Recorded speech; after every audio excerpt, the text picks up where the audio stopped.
thank you for coming. Please help yourself to breakfast anonymously sponsored. Everybody's welcome to stay learning for the morning call open base medrash. If anybody wants to sponsor the morning call open base medrash, see Rabbi Brenner.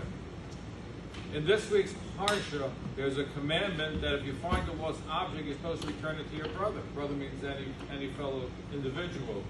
However, a similar pasuk in Mishpatim talks about you find the object of your enemy. So why in Mishpatim is it listed as you find why is he called an enemy?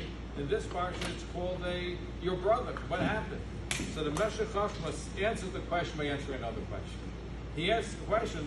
We have a principle about you have to love your fellow Jew. How can you have an enemy? It's a big mitzvah to love your fellow Jew. How are you allowed to have an enemy?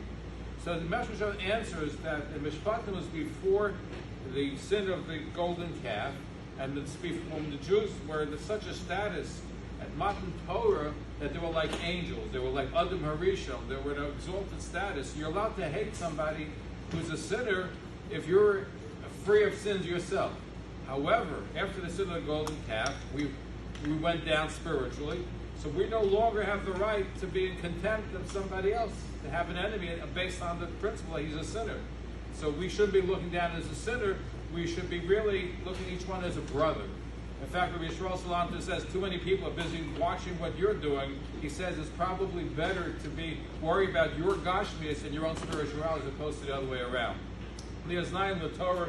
Rabbi Zalman Sorotzkin says, we have in this parsha, you go to war on enemies. He says you're allowed to have enemies. It has to be real enemies, not fake enemies. You can't have an enemy, your spouse, your friend, your teacher, your boss, whoever it might be. It has to be a real enemy, not somebody that you perceive. Again, we have to go in a way of shalom and peace.